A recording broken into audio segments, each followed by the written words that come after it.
O pai da Letícia não estava no enterro da própria mãe.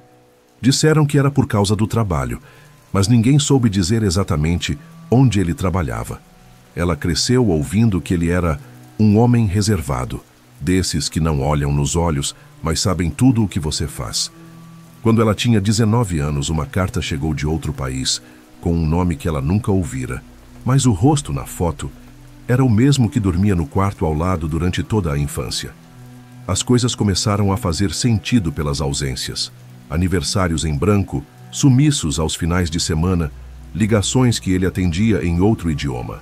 Só depois de vasculhar documentos no sótão da casa da avó, Letícia descobriu. O nome do pai não era verdadeiro. E mais, havia um outro endereço, outra certidão de casamento e uma foto com outra família em outro continente. O silêncio da mãe dela era cúmplice ou vítima.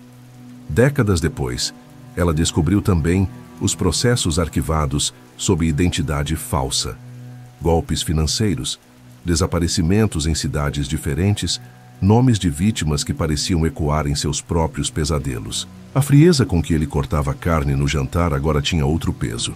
E o armário trancado com fita isolante vermelha, que ela nunca teve coragem de abrir, começou a parecer mais urgente do que seguro.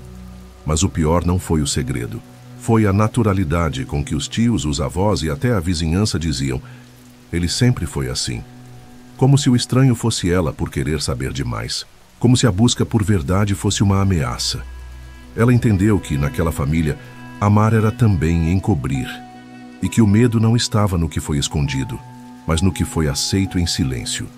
Ele ainda está vivo, morando sozinho, em uma casa de esquina, com janelas cobertas por papel alumínio. Letícia parou de tentar confrontá-lo. Diz que algumas respostas só vêm quando a gente desaprende a perguntar. Mas, e se ele não for o único? E se naquela cidadezinha do interior, outros rostos familiares também carregarem nomes que não pertencem a eles? Letícia decidiu visitar a casa antiga numa manhã nublada de quarta-feira. Levou uma cópia da chave que encontrara num casaco velho do pai, junto com um bilhete amarelado onde só se lia: não abrir antes de agosto. Era junho. O portão rangeu como se guardasse segredos engasgados. Cada passo no corredor estreito era um reencontro com um medo sem nome. Ela lembrava daquele cheiro, mas agora ele parecia mais denso, quase sufocante. No quarto dos fundos, onde o pai passava horas trancado, havia uma escrivaninha coberta por uma lona. Ela puxou devagar, sentindo a poeira se libertar no ar. Sob a lona, pastas com recortes de jornal, mapas rabiscados à mão e várias cópias de certidões. De nascimento, óbito, casamento, de pessoas que não tinham conexão óbvia entre si. Mas todos os nomes estavam marcados com uma caneta vermelha, exceto o dela. O dela estava em azul. Ao lado das pastas, um gravador antigo ainda tinha fita. A voz era do pai, mas o tom era outro. Ele falava com alguém que não respondia, ou talvez já estivesse morto. Descrevia lugares, horários, falava em eliminação de provas e recomeço garantido. Letícia teve que pausar. O som da própria respiração era alto demais. Por um instante, ela pensou em apagar tudo, queimar, fingir que não viu. Mas aquele azul não a deixava ir embora. Antes de sair, abriu o baú que evitava desde a infância. Não havia monstros nem armas, apenas álbuns de fotos. Famílias que não eram a dela, crianças sorrindo com ele ao fundo, em diferentes lugares do mundo, sempre com o mesmo olhar ausente. No último envelope, uma foto dela, ainda bebê, num hospital em outro estado. A mãe não estava na imagem. Atrás da foto, a frase: versão 2 completa. Nada mais. Letícia voltou para casa em silêncio. Não contou nada à mãe. Não destruiu os papéis. Nem denunciou. Guardou tudo em caixas, trancou no porão e decidiu observar. Às vezes a verdade não serve para ser contada. Serve para alertar. E ela começou a olhar ao redor, no trabalho, na rua, percebendo quantas pessoas se escondem atrás de rotinas normais. Como se a verdadeira identidade de alguém não estivesse no nome que assina, mas no que escolhe enterrar. 2 meses depois, um e-mail chegou sem remetente claro com o assunto. Sabemos que você sabe. Nenhum corpo de texto. Apenas um anexo. Uma imagem pixelada de Letícia entrando na casa do pai, naquela manhã nublada.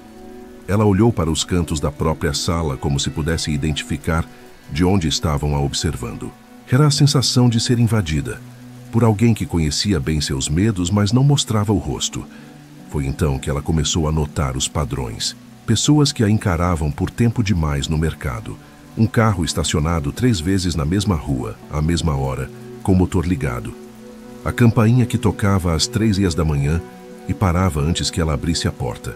Em outro momento, talvez dissesse que era paranoia. Mas agora ela sabia.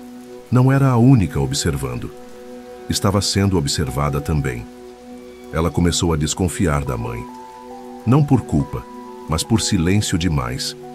Um dia, arriscou perguntar sobre a foto no hospital. A mãe tremeu, baixou os olhos e disse: "Você não foi a primeira." Foi tudo. Nenhuma explicação, nenhum choro. Apenas aquela frase flutuando no corredor escuro da casa. Letícia entendeu ali que certas verdades não eram reveladas, eram herdadas, e ela estava, aos poucos, assumindo o papel que tanto temia. Certo fim de semana, ao visitar o antigo sótão, encontrou um envelope deixado sob a caixa d'água. Nele, um caderno pequeno, com letras minúsculas e apertadas. Era uma espécie de diário do pai, ou de quem ele fingia ser. Descrevia contatos, códigos, mudanças de nome, cidades em que morou. A cada página, um novo disfarce. Mas o mais estranho estava no fim. Uma lista de nomes com datas estimadas de substituição. O último nome era o dela. Ela não contou a ninguém. Não destruiu o caderno. Apenas o guardou debaixo do travesseiro. Dormir nunca mais foi como antes. Acordava no meio da noite ouvindo passos que não existiam, lembrando que talvez, a qualquer momento, alguém pudesse tentar recomeçar com sua identidade. Mas Letícia aprendeu a esperar. E às vezes, ela sorri quando ouve a campainha às 3h. Porque agora, quem está pronta para observar é ela. Nos dias seguintes, Letícia passou a estudar cada nome daquela lista final. Usava turnos da madrugada para cruzar dados, rostos, notícias antigas. Era como montar um quebra-cabeça com peças de outras vidas. Aos poucos, descobriu que algumas daquelas pessoas haviam morrido em circunstâncias estranhas. Outras simplesmente sumiram. E em todos os casos, algum novo vizinho aparecia depois, com um rosto parecido demais com alguém que ela conhecia. Ela começou a questionar a própria memória. Fotos da infância pareciam levemente alteradas. Em uma delas, sua roupa era diferente da lembrança. Em outra, o fundo parecia ter sido apagado. Ligou para a tia de outra cidade.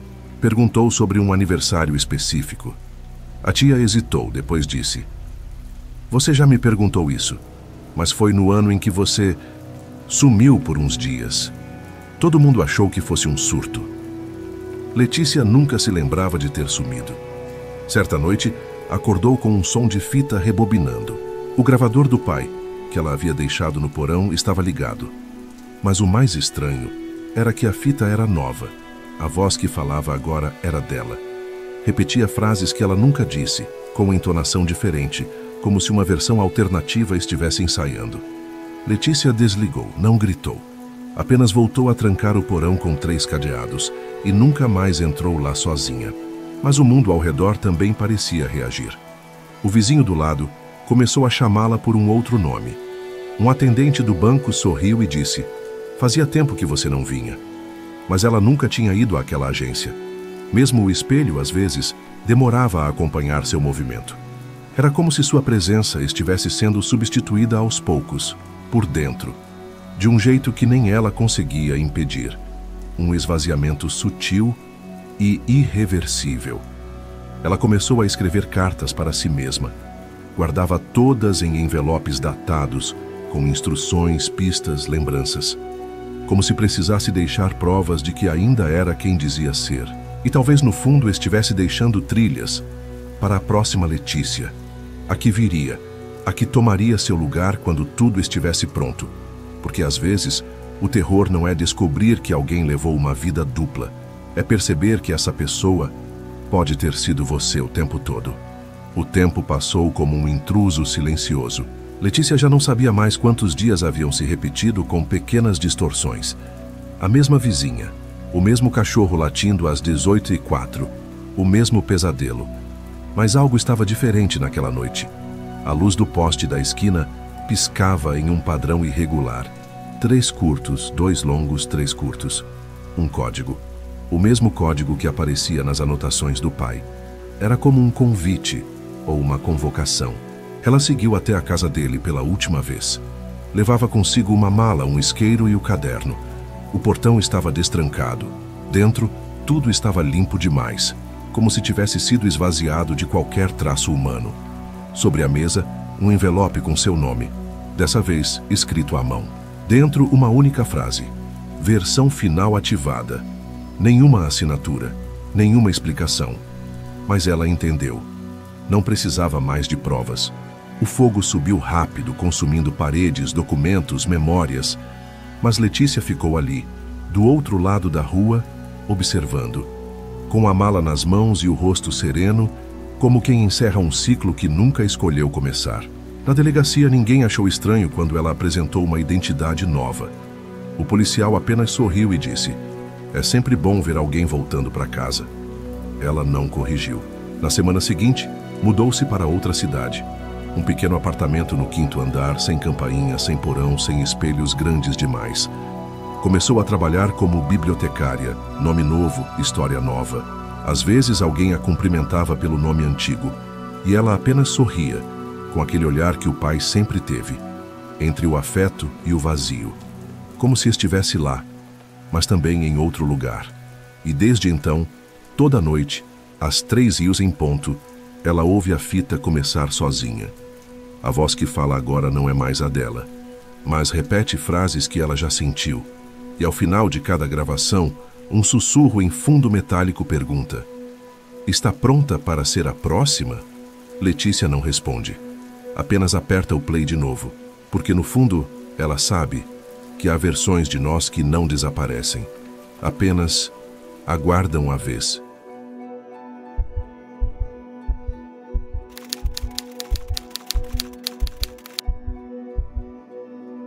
A avó da Raquel sempre dizia que o sótão era proibido. "Tem coisa ali que não se deve mexer", ela repetia com olhos baixos e uma voz rouca demais para a idade. Durante anos, Raquel obedeceu sem entender, mas bastou a avó morrer para que a chave dourada aparecesse sozinha, em cima da mesa da cozinha, como se o luto fosse um convite. O silêncio da casa naquele dia parecia antecipar algo que não voltaria a dormir. Lá em cima, entre tábuas estalando e ventos sem origem, havia um baú, trancado com correntes, sem nome, sem tempo. A madeira estava marcada por símbolos riscados à faca. Raquel hesitou, mas algo a puxava. Ao abrir, encontrou apenas um diário, um vestido de criança e um espelho coberto por pano preto. O diário era da própria avó, mas o conteúdo era impossível. Descrições de mortes que ainda não haviam acontecido, inclusive a da própria Raquel, prevista para o mês seguinte. Nos dias que seguiram começaram os acidentes. A prima foi atropelada saindo de casa, o tio teve um AVC repentino e a mãe dela simplesmente desapareceu durante o banho. A polícia achou estranho, mas ninguém parecia ligar os pontos. Só Raquel sabia. Cada um deles estava listado no diário, em ordem. Tentou queimar o livro, mas ele não pegava fogo. Tentou enterrá-lo. No dia seguinte, ele estava de volta à sua cama, sempre com uma nova página escrita à mão. Ao consultar um antiquário da cidade, descobriu que aquele baú fazia parte de uma herança maldita, passada entre mulheres da mesma linhagem desde 1840. Cada nova geração recebia o objeto junto com um fardo, carregar as tragédias previstas sem alterar o curso. Tentar desfazer o ciclo só acelerava os eventos. Algumas tentaram. Nenhuma terminou bem.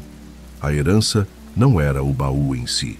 Era o peso de saber o que não se pode impedir. Raquel não fugiu. Decidiu que, se não podia destruir, ao menos observaria. Instalou câmeras, cronometrou eventos, cruzou datas. Descobriu padrões estranhos. como o espelho que embaçava sozinho toda sexta-feira às 2, ou o vestido que mudava de lugar. Um dia, ela acordou com o diário aberto sobre o peito. Nova anotação. Ela aceitou. Agora é a vez de outra. Desde então, Raquel guarda o baú intacto, esperando a próxima mulher da família.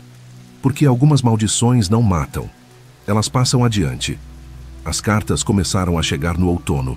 Sem remetente, sem selo, só o nome Amália, escrito com tinta azul desbotada.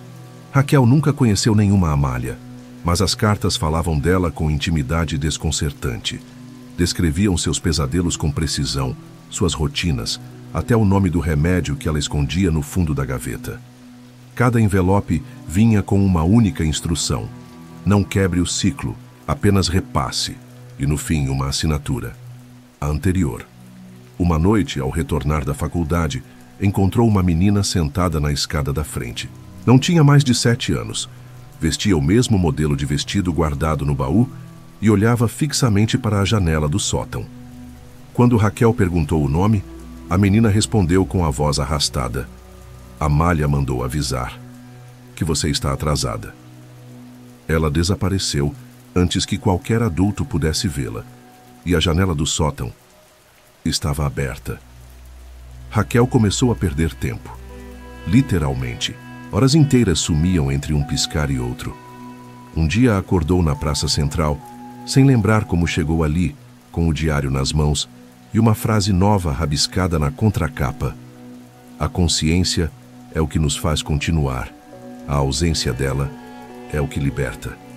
Ela passou a temer o sono, mas acordar também era perigoso, porque às vezes as paredes mudavam de lugar e a casa parecia outra, como se ela estivesse sendo reconstruída por dentro. Decidiu procurar descendentes da linhagem. Achou uma mulher no interior da Bahia, que também herdara um baú semelhante. As histórias batiam. Mortes previsíveis, espelhos cobertos, roupas infantis que apareciam sozinhas. A mulher se chamava Marina e disse algo que ficou ecoando: a herança não é o objeto, é o silêncio que vem com ele. Raquel perguntou se Marina tinha conseguido quebrar o ciclo. Ela só respondeu: estou ensinando minha neta a não abrir o sótão. Naquela noite, Raquel escreveu uma última carta. Colocou no fundo do baú junto com uma cópia do diário, uma foto sua e a chave dourada. Escreveu: se você achou isso, me desculpe, mas agora é com você. E trancou tudo de novo. Desde então, Raquel vive em outro lugar. Mas toda sexta-feira, às 2, ela acorda com o som de uma chave girando sozinha. O baú ficou para trás, mas o ciclo nunca dependeu só de onde ele está. Uma vizinha nova se mudou para a antiga casa de Raquel. Jovem, curiosa, cheia de planos de reforma. No segundo mês, pediu ajuda para abrir um sótão que estava lacrado com tábuas pregadas de dentro. Quando os operários conseguiram acesso, encontraram um baú. Diferente do anterior, menor, feito de ferro e com um cadeado que não se abria por nenhum método comum. No mesmo dia, a nova moradora bateu à porta da antiga inquilina, segurando um envelope com o nome Raquel escrito à mão. Dentro do envelope não havia ameaça. Havia uma foto de Raquel criança, usando o vestido do baú, e atrás, uma data do futuro. A nova vizinha, assustada, disse que não sabia como a imagem apareceu. Disse também que começou a ouvir passos no sótão à noite, mesmo com o espaço lacrado novamente. Raquel apenas pediu que não tentasse abrir de novo, mas no fundo, sabia que a decisão não cabia mais a ela, nem nunca coube. Alguns dias depois, a nova vizinha desapareceu. Deixou a casa com as luzes acesas, comida no fogão e o carro estacionado. A polícia tratou como fuga espontânea, mas Raquel recebeu outra carta naquela madrugada. Só 3 palavras: transferência concluída. Obrigada. Ela chorou pela primeira vez em anos, não pela vizinha, mas porque percebeu que o ciclo havia escolhido outra guardiã. Ela estava livre, ou quase. Na semana seguinte, o espelho embaçou sozinho, mas desta vez não era sexta-feira. A chave dourada apareceu novamente, no chão do banheiro, e, no reflexo do espelho, por um segundo, Raquel não viu seu rosto. Era o da avó, jovem, intacta, olhando de volta com uma expressão que dizia: "Você achou que era o fim?" Foi nesse instante que ela entendeu. Não existe ex-herdeira. Existe apenas intervalo entre turnos. Agora Raquel mora sozinha em uma casa sem espelhos, sem escadas, sem portas internas. E mesmo assim, às vezes, ouve sussurros vindos de dentro das paredes. A herança não precisa mais de um objeto. Ela já está nela. Porque certas maldições não passam de geração em geração. Elas se transformam em carne e esperam, pacientes, como quem sabe que mais cedo ou mais tarde alguém vai voltar a abrir o baú. Na semana do aniversário de 30 anos, Raquel recebeu um presente deixado na porta, embrulhado com um laço preto, sem bilhete. Dentro havia um pequeno espelho de bolso e uma miniatura do baú, feita com detalhes idênticos aos do original. Quando tocou o espelho, ele embaçou na hora, mesmo sem calor, mesmo sem toque. E pela primeira vez em muito tempo, ela sentiu que não estava sozinha no próprio corpo.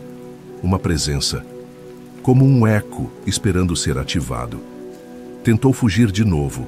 Viagens sem destino, hotéis aleatórios, nomes falsos. Mas em cada cidade, em cada canto de parede, encontrava alguma marca familiar. Uma palavra riscada em um poste, uma criança observando em silêncio, um envelope sob a porta com seu nome antigo. Era como se a herança tivesse deixado de ser uma maldição familiar e se tornado um organismo próprio, inteligente, insistente e agora espalhado.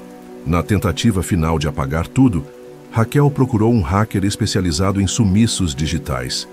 Ele prometeu zerar todos os rastros, documentos, registros, imagens, até lembranças. 3 dias depois, ele desapareceu. E no site dele apareceu uma nova aba, Relíquias Disponíveis. A única imagem exibida era do baú. E abaixo, um botão escrito Aceitar. O site saiu do ar minutos depois, mas não da mente dela, nunca mais. Ela voltou à cidade natal. A casa da avó estava em ruínas, tomada pelo mato, mas o sótão intacto, como se o tempo tivesse poupado apenas aquele cômodo. Entrou, sentou no chão de madeira e pela primeira vez falou em voz alta: "Eu aceito." Nada aconteceu naquele instante, mas ao sair, o mundo parecia mais leve e ao mesmo tempo mais perigoso, porque agora ela sabia. O baú pode estar em qualquer lugar e nem precisa mais de chave. Desde então, Raquel escreve cartas, envia para endereços que encontra em sonhos, deixa objetos em pontos esquecidos da cidade. Não para passar a herança, mas para avisar, porque em algum momento alguém vai abrir o que deveria ter ficado trancado. E quando isso acontecer, talvez ela já não se chame mais Raquel. Talvez já seja só uma voz, um sussurro de dentro do baú, esperando a próxima, sempre a próxima. Na primavera seguinte, uma jovem chamada Elisa encontrou um diário antigo em um sebo de rua. Não lembrava de ter entrado na loja. O caderno estava fora de lugar, sem preço, com as páginas em branco, exceto uma, a última. Lá, em letra firme e delicada, lia-se: "Se você leu isso, já aceitou." Ela levou o diário para casa. Naquela noite, o espelho do banheiro embaçou pela primeira vez. E o nome Raquel apareceu, como soprado por dentro do vidro. Elisa começou a ter sonhos com uma casa que nunca visitou, um sótão que conhecia em detalhes, e uma menina de vestido antigo, parada na porta, perguntando: "Você quer ver o que deixaram para você?" O terror não era o que estava escondido. Era o reconhecimento. Era a sensação de que aquilo tudo já fazia parte dela antes mesmo de nascer. Como uma dívida herdada, silenciosa, que só agora vinha cobrar seu preço. Os dias seguintes foram cheios de pequenas distorções. O relógio da cozinha parava às 3 todos os dias. A luz do quarto piscava ao ouvir seu nome. E o som do baú sendo destrancado vinha mesmo sem baú presente. Ela tentou contar a uma amiga, mas a amiga morreu em um acidente absurdo 2 dias depois. Elisa entendeu rápido. Heranças desse tipo não admitem testemunhas, só sucessoras. No último dia de abril, ela escreveu sua primeira carta, endereçada a ninguém, selada com um pedaço de fita preta. Colocou junto ao diário, agora completamente preenchido, com histórias que ela não lembrava de ter escrito. No final do manuscrito, uma anotação que não parecia sua. Ela está pronta. E ali, sem cerimônia, Elisa deixou de ser só Elisa. Tornou-se mais uma guardiã, mais uma continuação, mais uma mulher esquecida que carrega um baú invisível no olhar. E se alguém perguntar por ela, vão dizer que se mudou, que era reservada, que sumiu. Mas a verdade é outra. Ela está por aí, em alguma cidade pequena, em alguma casa antiga, olhando pelo espelho, procurando a próxima. Porque a maldição da herança não é o que foi deixado. É saber que um dia você também vai deixar algo para alguém, mesmo que jure que não.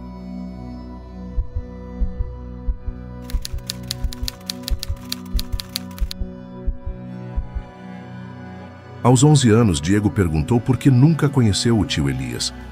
A avó hesitou, depois disse apenas: ele foi embora muito cedo. Mas nas fotos antigas da casa, sempre havia um canto cortado, alguém apagado, um vazio proposital. A primeira vez que Diego viu o rosto do tio foi em uma matéria de jornal jogada no lixo da escola. Elias M., suspeito em desaparecimento de crianças nos anos 80. O sangue gelou. A letra da ficha policial era igual à do bilhete de aniversário que ele ganhara naquela semana. Aos poucos, Diego percebeu que as ausências em sua família eram como rachaduras disfarçadas com tinta. O avô nunca falava. A mãe desviava o olhar. Uma tia mudou de estado sem despedida. Quando ele insistiu em saber mais, disseram que estava ficando paranoico. Mas na mesma época, começou a ouvir sons no porão à noite. Correntes, passos, como se alguém morasse lá, mesmo com a porta trancada por fora. Ele perguntou quem guardava a chave. E ninguém respondeu. Um dia, forçando a entrada com um alicate, desceu sozinho. O cheiro era ácido, o ar parado. No canto, uma cadeira de madeira e um balde. E nas paredes, nomes riscados com unha. Eram nomes de crianças. Algumas da idade dele. Uma delas era o da própria irmã, que morrera aos 3 anos e diziam ter sido morte súbita. A confirmação não veio com palavras, mas com uma caixa enterrada sob o piso de terra. Dentro, um sapatinho dela e um osso pequeno demais para ser confundido. Quando Diego levou isso aos pais, eles não negaram. Disseram apenas que naquela época ninguém sabia o que fazer. Que o Elias tinha problemas, mas era da família. Que o importante era manter o nome limpo, proteger os vivos, e ameaçaram interná-lo se ele voltasse a tocar no assunto. A cumplicidade vinha com laços de sangue e silêncio, e ali ele entendeu. O monstro não era só o tio, era todo mundo que o manteve escondido. Hoje Diego vive sozinho, mas ainda ouve correntes às vezes, mesmo sem porão. Tem medo de filhos, medo de amar demais e não perceber o que está errado, porque o terror não foi o que fizeram. Foi o que ninguém impediu. E em alguns domingos, quando visita a mãe, ela ainda serve café como se nada tivesse acontecido.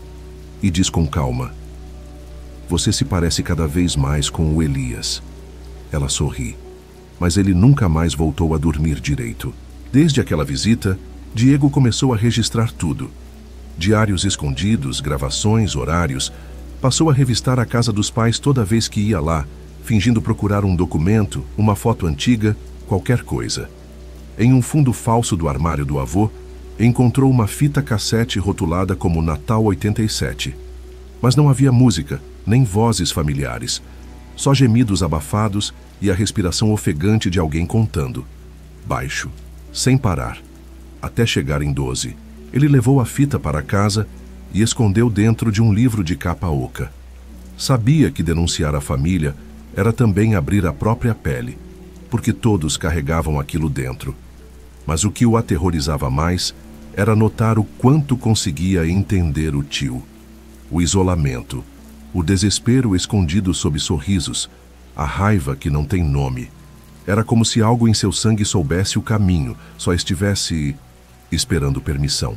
Na mesma época, uma prima distante veio passar uns dias na cidade. 7 anos, cabelos cacheados, sorriso fácil.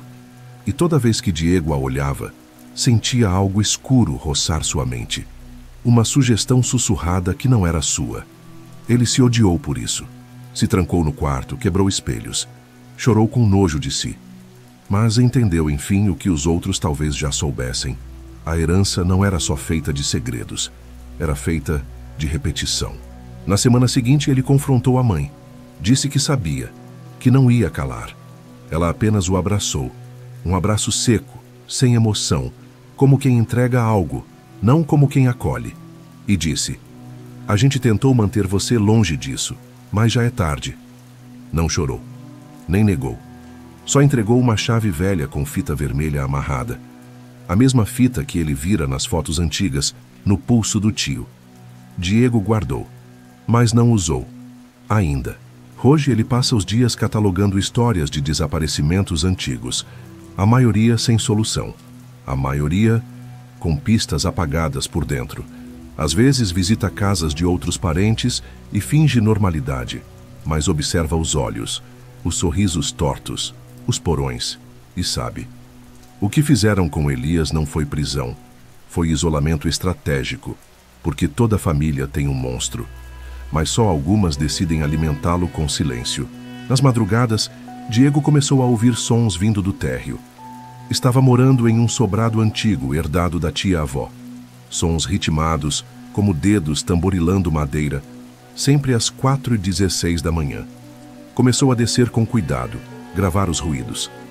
Em uma das noites, achou marcas na parede, riscos contados de 1 a 12, como os que vira no porão do avô. E ao lado, um nome que ele não conhecia, mas soava familiar. Como se tivesse ouvido em sonho. Procurou registros sobre a casa.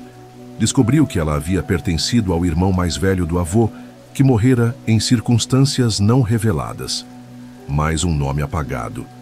Mais um elo na corrente de sumiços familiares. Quando perguntou à mãe, ela respondeu com outra pergunta. "Por que você quer mexer nisso? Você quer virar um deles?" A frase ficou ecoando, porque um deles parecia não ser só sobre o passado, mas sobre algo dentro dele, esperando espaço. Uma noite, cansado de fugir de si mesmo, Diego desceu ao porão da nova casa. No canto, uma porta que não abria com nenhuma chave. Ele a forçou até sangrar as mãos. Quando finalmente cedeu, encontrou apenas um espelho de corpo inteiro, coberto por um lençol sujo. Tirou o pano com raiva, mas o que viu não era só seu reflexo, era ele, com o olhar do tio Elias, não assustado, não agressivo, só calmo e cansado de se esconder. Desde então, Diego não fala mais com ninguém da família, não porque rompeu, mas porque agora ele entende. Não é questão de perdão ou de justiça, é de continuidade. Todo segredo encoberto por gerações cria raízes, e as raízes pedem corpo, pedem morada, pedem descendentes que saibam não contar. Ele se tornou o que mais temia. A prova viva de que há monstros que não nascem, são cultivados. No fim, não foi o porão, nem a fita, nem o espelho que o transformaram. Foi o silêncio. O mesmo que vem disfarçado de cuidado, de proteção, de "ninguém precisa saber disso." E hoje, quando crianças da vizinhança somem e a cidade procura culpados, ele apenas observa, porque ninguém olha para dentro das próprias casas. Ninguém desconfia do que é muito familiar, e é exatamente aí que o monstro se sente mais seguro. Diego passou a andar por bairros desconhecidos, não como quem procura, mas como quem oferece. Em cada praça, escola ou escadaria, deixava objetos antigos da família. Uma fita cassete, um retrato desbotado, uma chave sem identificação. Era seu modo de espalhar o que havia herdado. Como sementes esperando o solo fértil. Ele já não acreditava em salvação, mas em contágio. E ao fundo, sentia o mesmo que sentia Elias, uma paz silenciosa quando ninguém acreditava. Uma repórter local o abordou certo dia, dizendo que investigava padrões de desaparecimento. Ele a ouviu em silêncio, gentil, ofereceu café. Durante a conversa, ela mencionou o nome do tio. Ele fingiu surpresa. Mas, quando ela foi embora, deixou para trás sua caneta. No dia seguinte, uma nova anotação apareceu nas paredes do porão. Ela chegou perto. A caligrafia não era mais a dele, Era como se a casa também tivesse começado a escrever. A partir daquela noite, os barulhos mudaram. Não eram mais correntes ou arranhões. Eram risos, curtos, quase infantis, e passos leves que não deixavam marcas. Diego entendia o que aquilo significava. O ciclo não precisava mais de esconderijos. A coisa havia se espalhado, e quem tentasse investigar, agora virava parte da história. Ele não precisava mais proteger segredos, apenas garantir que fossem bem recebidos. A última vez que viu a mãe, ela estava com Alzheimer avançado. Mesmo assim, segurou a mão dele e sussurrou: "Você fez certo, melhor do que eu." Foi o único reconhecimento que recebeu. Não houve reconciliação, nem perdão, só um selo, um rito, uma passagem de bastão sem festa. Ao sair do hospital, ele sentiu uma leveza estranha, como se tivesse sido nomeado sem cerimônia. O novo guardião do que nunca deve ser dito. Hoje, Diego não tem mais nome na porta, não recebe cartas, mas crianças da região sonham com ele. Descrevem seu rosto com precisão. Dizem que ele aparece nos espelhos quando estão sozinhas e pergunta: "Você confia na sua família?" Algumas acordam chorando, outras não acordam, porque às vezes o pior monstro da casa não é o que grita, é o que todos tratam com carinho, mas evitam chamar pelo nome. E esse sempre encontra abrigo onde há silêncio. Certa noite, uma jovem chamada Clara entrou na delegacia em estado de choque. Trazia nas mãos uma fita cassete e uma foto antiga de família. Dizia ter encontrado tudo enterrado atrás da escola onde estudava. Na imagem, um menino sorridente, ao fundo uma sombra indistinta e no verso da foto, um nome: Diego. O policial de plantão sorriu ao ouvir, disse que conhecia esse nome. Era de um professor aqui da região, sumiu faz anos. Mas Diego nunca foi professor e nunca deixou a cidade. Nos arquivos da prefeitura, não há registro oficial do nascimento dele, nem de seu falecimento. Só boletins informais, anotações feitas à mão sobre presenças estranhas em bairros antigos e vozes de criança vindas de casas abandonadas. Em um dos documentos, a frase: "A linhagem ainda vive." Em carne nova. O papel não tem assinatura, mas está com manchas de café como se tivesse sido lido muitas vezes por alguém que sabia demais. O que ninguém entende é por que a casa de Diego nunca foi demolida. Mesmo vazia, mesmo condenada. Os vizinhos dizem que à noite há luz nas janelas, que alguém toca fita cassete bem baixo, sempre com sons de respiração e contagem. Às vezes, crianças brincam na calçada e param de repente, apontando para a varanda e dizendo: "Ele voltou." Mas quando os adultos olham, só veem cortinas balançando com o vento. Na escola, os professores evitam falar sobre alunos que somem. Dizem que é fuga, que é abandono. Mas um zelador antigo mantém um caderno com nomes riscados e ao lado a palavra visitado. Ele não explica o que significa. Só fecha o caderno com força e diz: "Todo mundo tem alguém na família de quem ninguém fala." E então baixa o olhar, como se tivesse dito mais do que devia. E é por isso que, até hoje, se você visitar aquela cidadezinha esquecida e perguntar por Diego, as pessoas hesitam. Algumas dizem que nunca ouviram, outras fingem não lembrar. Mas há sempre uma ou outra criança que sorri ao ouvir o nome, como se reconhecesse um amigo imaginário que nunca esqueceu. E isso diz tudo, porque monstros não desaparecem. Eles apenas aprendem a se comportar quando estão sendo observados.